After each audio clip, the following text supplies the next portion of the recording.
There we go. Now we're recording. Now we aren't trying to get rid of you, man. We're just, you can come here as much as you want, Steve. Well, I'm going to be here until Pam leaves. I know, you said that before. Well, I told him Chris left now. Chris got an offer. They came in, I think it's 75 or 80K is what they came in as. But he's got a business development manager job, and he is going to be heading up a new division that they're starting for that company. So obviously there's going to be some incentive potential there that they're still trying to figure out with the CEO, because obviously it's a new vertical for him. But now he gets to move to sunny Florida, like some of us, not have to pay state taxes anymore. We were talking about Arkansas. He's like, dude, it's 10% here. I'm like, I know, man. And, being closer to the beach. But hey, it's always exciting when people start the journey and then finally finish, right? Like, because, I mean, Steve will tell you, we're basically going to talk. Steve got an offer too. And, you put a lot of work in, man. It's a lot of work. And I just have a couple questions for Steve. So just to start out, for many of you don't know, Steve, like new people who joined, right? Steve actually comes from an information technology background. So he has his MBA, he has his PMP, and, he was just looking he fell into the contract thing, Pam, which we talked about yesterday, right? Nothing wrong with contract, but, his last two positions were, so Steve just went from 75 to 115. So he's going to like another 40 grand. And I don't want to tell too much of the story. I'll just let Steve tell it, because Steve, my first question is, we'll just kind of go randomly, right? Is what did they initially come in at, Steve? So they came in at 100. 100. Yep. So go ahead. Go ahead. No, go ahead. So being, man, how do you do that, man? You're like putting so much work in and you finally get that offer. I mean, dude, you need some big cojones to be like, hey, dude, I want 120, and I want a 20% salary increase on what you just gave me. I mean, dude, you got to have some freaking confidence, right? Yeah, you do. And between you telling me, hey, this is what you're worth, I mean, you've got to have confidence, and then you read it online, everybody leaves 5,000 to 7,000 on average sitting on the table when they accept the deal. So I'm pretty confident I probably could have gotten more, but to come up 15,000, I was like, you know what, I'm not going to push it. So yeah, so, especially for a remote role. So yeah, for a remote role too. So that's awesome. So it's one of those things where wait, go ahead. He got more money than he wanted and a remote role. Dude, yeah. That's amazing. That's because they hate me already. They're like, don't come into work. Wow. Yeah, awesome. So it worked out. I mean, sometimes it works out. Yeah, I have a couple more questions for Steve too, but you just remember, you spend so long through this process, right, of like putting in all of this follow-up. I had to say it. I have to say that word in every video, right? Putting in all this follow-up, all of this, stuff. And don't worry that you've spent so much time for individuals, right? And you get to that point where it's like, hey, I got to take the next thing, man. And then like settle, because you've literally put in all the work. Just trust me, see it through. All right. There is money to be had on the table. And another thing, if they're not giving you what you're worth, which obviously we know we have to do market research. We have to know what probably those people are getting paid, what I'm worth in the marketplace, obviously. Right? We have to know that. But if they're not willing to pay that, hey, be ready to walk away, man. I'm telling you, some people will be like, hey, I want 10 more grand. And they'll be like, no, it's not happening. We're not giving you anything. Hey guys, I really appreciate, meeting with you and your company and everything. And hey, I wish you guys the best of luck. I'm telling you what, you're ready to walk away, man. Oh, hold on. What can we do? Right? So just always be prepared to walk away if you're not getting what you're worth in the marketplace, right? So Steve, during this process, man, just a couple questions for you. How do you keep going, man? Right? How do you keep going of the no responses, man, this is the 10th time I'm following up with this person or that person? Like, what kept you going, man? Just the end in mind, or what? No, it's basically knowing that I was going to get to come see Pam every Tuesday and Saturday night. So Yeah, that was enough for you. yeah, I was like, you know what? Worst thing that happens, I'll come see Pam, and that's a pretty good life. But no, I mean, it beats you down. But knowing there's more people out there that's going through the same thing, and knowing, because I got a pretty good deal, but I walked away from a $1,000 job offer a month ago, and I went into that thinking, whatever, I'm gonna get what I'm worth regardless, and Exactly. I feel a lot more comfortable about this position, just the people I'm dealing with, and it's a higher position. So That's the best part. It's upward mobility, because that's the goal, right? To always be taking steps forward when you move. Yep. So it just worked out for me, and I know it's follow up. It's a lot of follow up, but then there's also a lot of confidence that comes with it, and it's from being in this group, talking through the process. And even though I'm not confident, at least I can act it for an hour and a half and get the benefits from it. You're also really good at communication, man. Like what I've seen throughout this is, we've talked about this before, but opportunities that might not have been there just because you have that that attitude, man, like just that good attitude where people just like respond to you. You've been able to take stuff where there probably was an opportunity, but hey, put a smile on your face. Hey, it's okay. And kind of work another route on how can this person still help me? And you were always real successful at that. So that's awesome. So, hey, a lot of work, man, but obviously at the end, dude, it's worth it, man. Right? Yeah, it pays off. And like you said before, when we started, it only takes one. You can go 900,000 of them. If you get one good one, then everything works out. And talking to the lady the other day, the hiring manager, it was the person I'm going to be directly working for, and it just felt right. So. That's what I'm saying. So we talk about all these different companies, right? Me and Pam have this conversation. We'll have this conversation tonight. But when you're talking about, building this company list, I'm telling you guys, don't overthink it. Because here's why. You're going to feel it, man. Steve felt it when he was there. He was like, this is the right one. You just know, it's not because of reviews online or everything, because we all know it depends on who your boss is and so many factors, right? Just why it's just like to not overthink that company list, because opportunities are going to present themselves and it's going to feel right when you do get into the right role. So, hey, last questions, man. Challenges you had along the way, right? Does anything come to mind? Did you have any mental barriers or anything that you can think of? Well, I think I go through the same mental barriers everybody does. It's the not knowing how to network. I mean, LinkedIn network and reaching out to people and things is not a natural process, especially there's a lot of cold calls. They're only cold calls until you get to know the person, and they're not cold calls anymore. So it's a very uncomfortable process. And eventually you realize, what does it matter? Exactly. Because what you come to find out after interacting with people who you don't know and stuff, that they actually, as long as you listen to them and you maybe show a little interest in them, they actually are apt to help you, right? And be an advocate for you. Cool. So, hey, man, last question, then I'll let you get off and go, have a little celebration. Is advice you have for people, man. If you had a little bit of your own advice that you can give people who are still in this process, you know what I mean? Still in the connecting phase, still trying to do stuff. What advice would you have for them?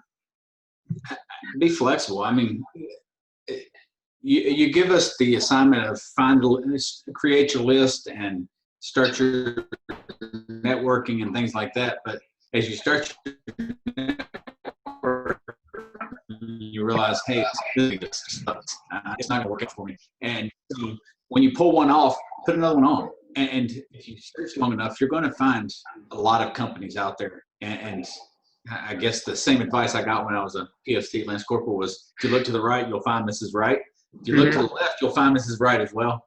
There's any direction you look, you're going to find Mrs. Right. And this job market is the same way.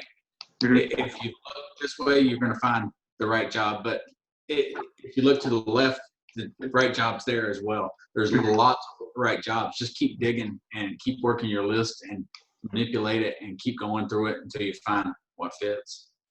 Awesome, man. Can I ask a quick question real quick? Sure. Yeah. I wanted to know, because you said, you talked about the contract employment. Do you feel like that was a good bridge before you found something else? It made me bitter enough to go find something else. Okay. Because I mean, when I look at it, I get paid $38.40. Wells Fargo pays $66 for me per hour. And then when I got there, they told me, hey, we're going to furlough you for 2 weeks unpaid. So it's just, once you get beat enough, you say, you know what, screw this. I'm going to go get a full-time job where I get all the money that I'm making. And it was literally, 40% of what I was making was going to a contractor. And they really didn't help me because at the end of the day, I found the jobs. I networked enough to get into the positions. And they were just test driving me at Wells Fargo. And so, yeah, I guess it's a good bridge in that it made me bitter enough to do what I didn't like, which was network. Okay, perfect. Thank you. Awesome. Those freaking headhunters and recruiters. I know, man. I can trust me. Well, there's some good ones. That's not to say there's not some good ones, because I have dealt with a few, but unfortunately, the mass of them, the ones that have the big companies that are really screw you. I mean, like when I dealt with individual headhunters, they were like, yeah, you'll get paid benefits, you'll get this, this, this, and this. Unfortunately, Wells Fargo doesn't deal with that guy. They deal with the guy they've been dealing with, or the big company that's been for forever. And I think my biggest drawback for contracting is it's a good life, as far as if you can plan and you can look at it, because you can only work at Wells Fargo for 2 years. And if you can take some of that money and save it up to take your 4-month break before you go back to Wells Fargo, that's what people do. But the contracting companies are not going to place you with a Bank of America or another one of their competitors until your contract is up, just because their loyalty lies with the company, the one that pays their bill, which is Wells Fargo. So you're looking at 2 to 4 months without a job until you complete that contract. But it's good if I guess your experience, and like I said, it made me bitter enough to network when I don't feel comfortable with it. So it worked out. Yeah. Well, awesome, Steve. Thanks for sharing all that. Any questions for Steve before he hops off here? Awesome. Well, hey, Steve, it was a pleasure, man. And I wish you the best of luck. Just remember, okay, the same thing you just did here, okay? If you want that new step up, you already know you've built the connections, right? You have connections. Foster them from time to time moving forward, because you've reached out to a lot of people know you now, right? Oh yeah. Continue to build that, so when you're ready for the 170, right, you're already really well prepared for that, and you obviously already know the process. All right. Oh yeah, I know that Pam's going to be my boss next. So I'm all right with that. Yeah, right. So, Pam, how are you going to hire me next? Well, let's see. We need to have an interview. What do you know about the company? I don't know which one you want me to work for. How many times have you messaged me? I messaged you quite a few times, actually. Oh, that's right. It's the charm. Okay. Yeah. Don't worry. I'll keep in touch. If y'all haven't figured out, Pam's my long-term partner. We've been our partners. I'm like the last one in the group that hasn't gotten a job yet. No, Lillian's there. Oh, She was with us. Here, that's right. Okay, Lillian, good. She just doesn't feel comfortable enough to IM back. So. All right, cool. Well, we're going to get on with it, Steve. Wish you the best of luck, brother. Hey, good luck to everybody. Thanks, man. Thanks. So he brought up a good thing, right? Like next week, I'm trying to have a good friend of mine come on to share some of his knowledge with you. His name is David Stephan Patterson. He's my buddy in Tampa. He is a solo individual headhunter who does not have a team, who's been doing it for 20 years and makes about $1 million a year. So the average company, he makes in between $30,000 and $50,000 a placement. He's been super successful at it. He owns a company that trains recruiters as well to do what he does. So obviously, you know, I'll let you know if I'm able to lock it down. I already talked to him, but when we're talking about getting a hold of people who can hire you, right, like messaging and scripts, because I know we can never talk enough about that, he's going to have some really, really good insight for you, because obviously he gets a hold of people at the top companies across the U.S. and says, hey, pay me a lot of money, you know, and it's pretty much no different than trying to, you know, get your next career as well. Okay. So, hey, I'm going to have Steve come on here, but I just have a couple things for tonight. We're going to do a topic, not going to do a topic, a longer topic tonight, but I do want to talk about the salary thing that he talked about, okay? Because I haven't done a video on this yet. So just this confidence thing is super, super important. And it's not only when you're talking about money, okay? How you brand yourself besides your resume, besides your LinkedIn, the message initially that you sent, the follow-up that you do, how you do in the interview, how you follow up is going to determine money and your negotiating power, okay? And obviously you can see it's very rare when I work with someone that we don't get them more money, okay? So just be, you know, so if anyone gets an offer, I want to let you know how this goes because I've never shared this with you, but when you get the offer, okay, when this happens, you need to just tell them, thank you so much. I can't wait to be a member of your team. If you could send me over the offer letter, you know, just so I can talk about it with my spouse, I'll get with you tomorrow morning. And then get a hold of me and we'll run through it, okay? So you can we've probably already done market research, Pam.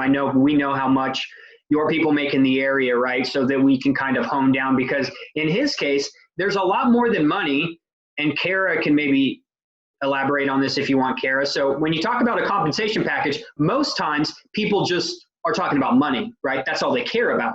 But actually, you know, Kara, have you ever done anything with stock options or anything whenever you maybe place an executive? I personally haven't, because I've worked at mainly private companies that weren't in that, but there are so many things that you can negotiate. Extra PTO time, rush to put your benefits in place sooner, 401k sooner. So there's a lot of different things besides. So if they are stuck on that number, there's other things to negotiate as well. Yeah, just like she said. So PTO, we were able to get Steve an extra 5 days of PTO time.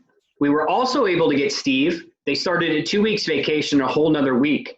So money aside, just talking about an extra week of vacation, right? That's another, you know, if he's making 115, I don't know, that's another like $2,500 or something like that, just on the vacation where he's not going to have to do that, right? And then there is things you can negotiate too, Pam, like, or Lillian, you know, Lillian being prior service military, if you have TRICARE, you can tell them, hey, you're not going to have to pay $1,200 to insure my family, right? Can I roll that into, right, my salary, so I'm getting pretty much the same benefits, keyword, same benefits as everyone else in the company? Or maybe, Pam, you're on your husband's plan or something. Hey, I don't need that insurance, right? Can we roll that into it? Most of the time, they're not going to say, yeah, we're going to give you an extra 24 grand. But most of the time, they'll be like, hey, 5K. But then when you negotiate your salary a little bit, you talk about medical a little bit, you get another week vacation, a couple PTO days. I mean, these are all things that add up to, you know, that could be $15,000 more when we're talking about it. And in Chris's case, relocation. He wanted to relocate. So we got him a full relocation package. All right. So cool. Just like before, not a lot of companies offer remote work opportunities. So maybe remote is good for you. So even if they don't do it all the time, maybe it's 1 day a week or an extra couple days or whatever. So just, there's a lot of creativity that you could do with your offer. Thanks for adding that. I didn't talk about that. That's huge too. Some people want to be in the office every day. Some people like it. Hey, to each its own. But if you can do like even 1 day a week or 1 day every other week, that might be an incentive for you as well. Okay. So I know we're midway through, but does anyone have anything they'd like to share? Are there any wins happening? And before we start out, Andy has been unable. Andy just moved to Nashville. Okay. And he wanted me to share some stuff with you. He has an interview tomorrow, or interviews this week with a district manager for Comcast, and an interview tomorrow for a management position with Asurion, the contracting company. And then he's meeting with another VP that doesn't have any job openings because he saw that hidden job market. I'm not sure what company he is, but he said it's a very large organization. So he's going to go actually link up in person with this individual. So he just said he wanted to share that with you guys, that, you know, he's still making traction. He's just been having a lot of crazy stuff going on. Anyone else, anything they'd like to share?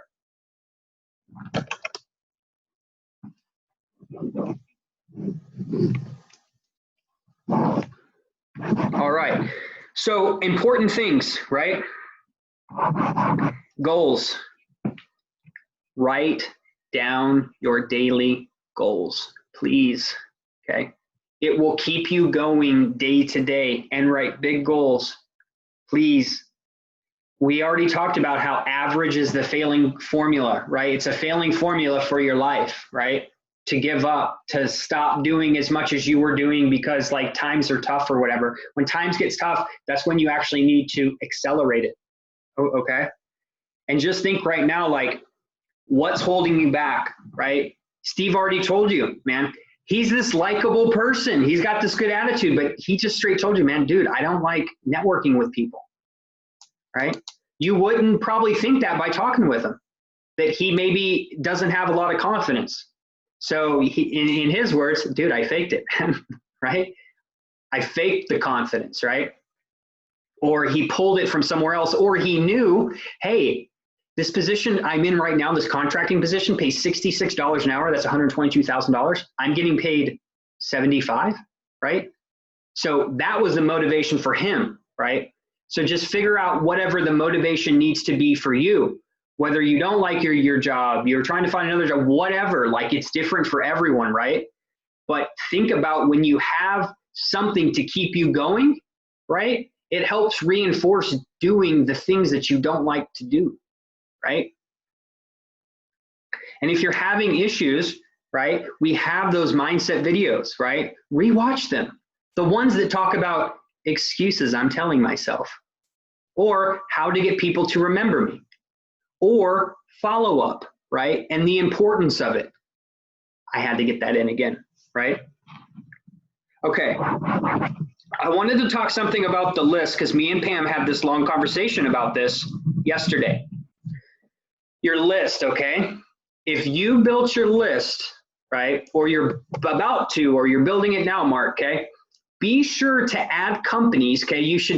There's 3 types of things you do. It should be a third of known positions, a third of great companies to work in the area, a third of just other random companies. The reason I want the majority, at least like 50% of your list, to be non-posted jobs, Mark, right?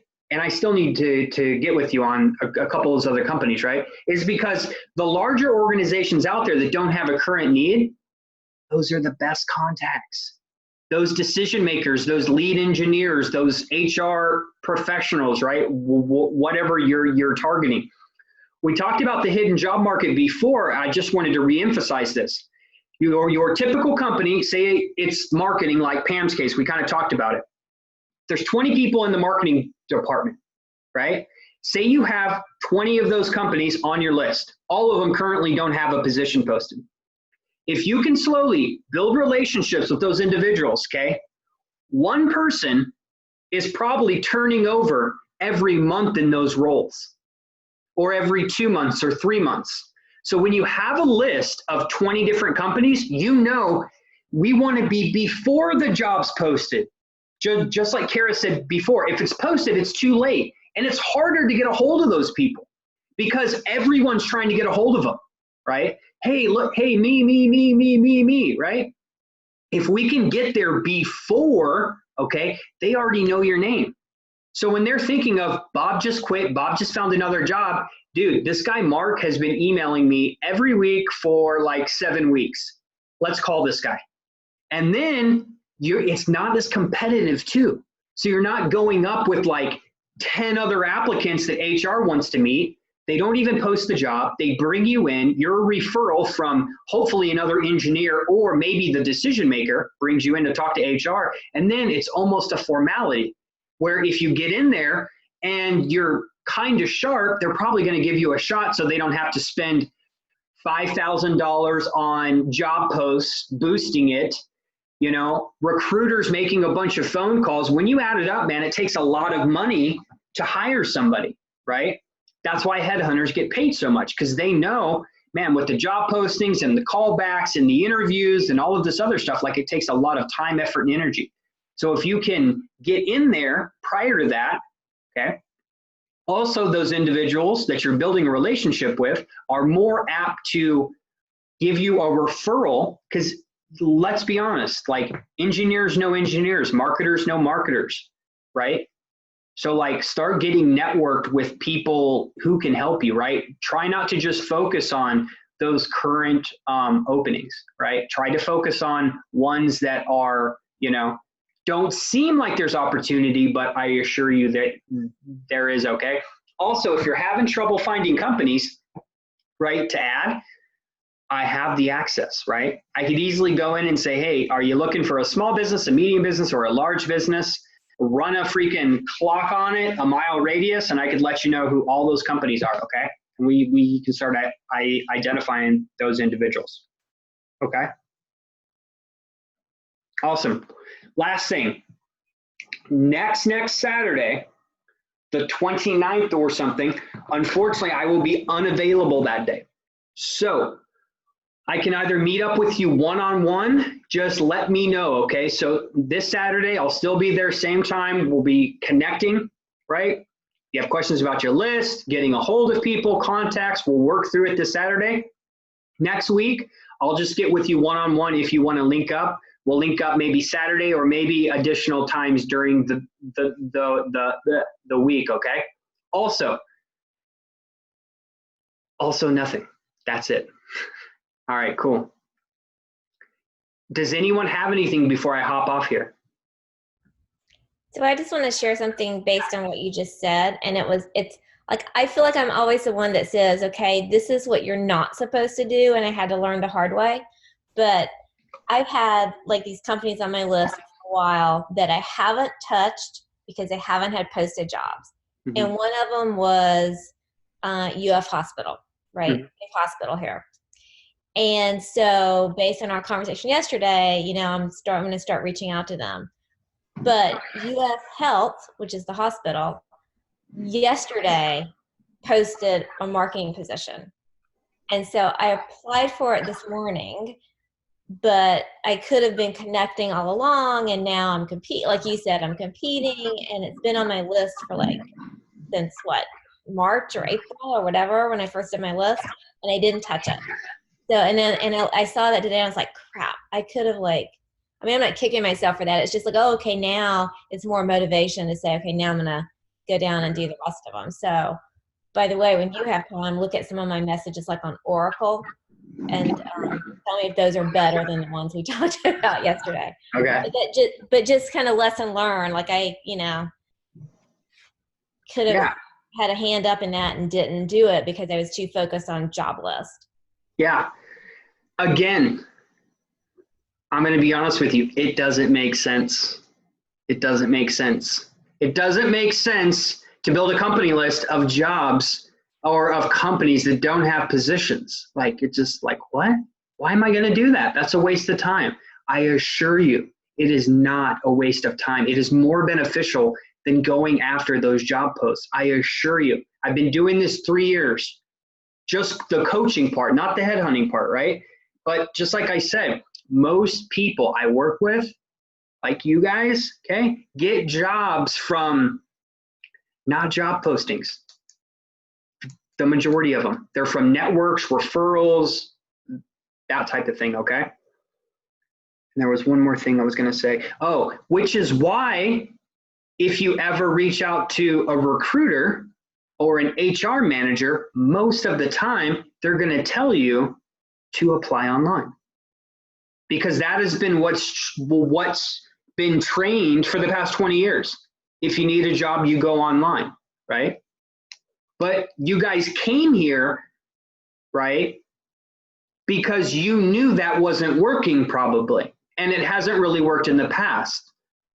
So be aware of that, right, and make that shift to actually go after those other ones, okay?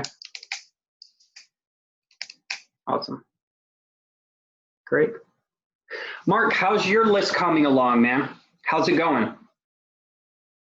I've got a lot of work to do. So Okay. I can tell you about what I started and a lot of the context, but there's more to do outside Lockheed, and I've got a lot of things written down when I didn't have access to my computer. So Yeah. So here's a question. What you just mentioned about if you're talking to an HR manager or recruiter and they tell you, well, go apply online. What is the best response to that? I'll say, well, that doesn't work. Sure, yeah. That's why the people I want you to connect with, and I'll answer your question in a second, right? Number one, no offense to Kara, right? But I would never reach out to a recruiter at a company. Ever. Ever, ever, ever, ever, ever. The only recruiter I would ever talk to, this is just, I don't think I've shared this with you. If you want to talk to a recruiter, here's what you do. So you're an engineer, right, Mark? I'm going to start search Orlando headhunter engineer. That's the guy I want to talk to. I want to talk to the headhunter. I want to get in front of him and say, dude, I'm your man. I'm a freaking awesome engineer. You get me in front of anybody, dude. I'm getting that job. Here's my background. I've always been successful. That's the guy I want to talk to. Because that's the guy that the company confides in, man. He's the go-to guy for engineers in Orlando. That's the guy I want to talk to. Or Pam, I want to talk to the headhunter for marketing. If you want to talk to a recruiter, man, talk to the headhunters. But mind you, these people are just as busy as those VPs, right? So they're very, very hard to get a hold of, right? But if you can get a hold of those headhunters, and I'm not talking about a recruitment agency. I'm talking about a professional placement service, right? Not a staffing company, okay? A guy who specializes, they do one thing, man. They specialize in exactly what you do, and only that. They specialize in marketing, they specialize in human resources, or they specialize in accounting or what XYZ, right? Whatever it is. If you want to talk to recruiters, talk to them. There's so many layers from a recruiter to actually get there, right? There's the recruiter, the HR manager, the decision maker. So if there's those three, who do you want to connect with, man? Right? Dude, I want to talk to this guy, man. Or I want to go laterally and say, I want to talk to another, in your case, Mark, engineer who can get me connected to this guy. Because this guy is the guy who's going to hire me, man. HR is going to do your paperwork, right? And of course, you need to make them happy and make a good impression and all that stuff. But I'm telling you, man, if you can get in front of that decision maker, they'll hire you, okay? Because this process takes enough out of you of connecting and follow-up and all of this stuff. So I want to make sure I spend most of my time with the best activity possible. But to answer your question, there's nothing wrong with reaching out to a recruiter. If they said apply online, I would simply just say something like, hey, Kara, I'm definitely going to apply online. But hey, I actually just had a couple questions about the position. Do you think we could link up for a few minutes? That's basically it. Okay. But whenever you're leading when you're leading with the self-service, right? When you're leading with the, hey, help me, help me, help me, it almost never serves you, okay? That's why we want to reach out to these, you know, people who are other engineers and say, hey man, how do you like working there? I've been looking at, you know, what you guys do online. You guys are doing some great things, XYZ, whatever it is, right? I want to see if I can get a couple minutes of your time. The key is in the relationships, right? Especially in these metropolitan cities, man. I mean, I could do a search right now, Mark, of engineers in just Orlando, and I'm telling you, dude, how many engineers do you think there are? We already know that there's 100 companies, 110 companies in Orlando where engineers can work at. But how many engineers are in Orlando? How many are working at their current job that aren't happy? How many are unemployed? How many are willing to relocate here? You know what I'm saying? If you want to compete with them, apply online and talk to the recruiter at the corporation. Headhunters, decision makers.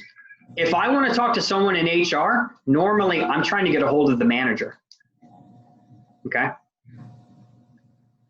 Just because recruiters, and there's nothing wrong with it, recruiters, they do want to help you, but they're so stuck on this process. Apply online, apply online, apply online, because that's what I'm trained to do. That's how everyone gets a job at this corporation, 90% of them, you know what I'm saying? So just make sure your time is well spent, right?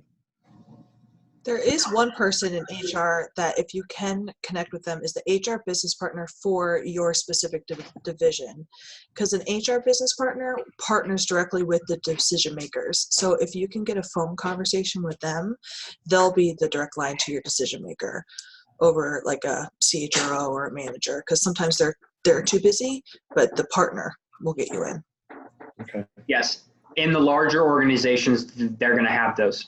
In a medium organization, they may or may not. It kind of depends on how many people there are. Okay. But then again, man, build relationships with people who have the job you want, or people who can hire you, or maybe a headhunter. And then just like she said, either the HR business partner or the HR manager. Cool. Awesome. Well, guys, I'm going to hop off here. And if you want to chat for a couple of minutes, just stay on. Keep going, man. Stay motivated. Okay. If you need some motivation, give me a call, man. I got all the motivation for you guys. Okay. Just make sure every day you're moving forward in this process. If you're not moving forward, you're moving backwards. Okay. You can't stay where you are. You're either going towards your goal or you're stepping back from your goal. Okay. Awesome.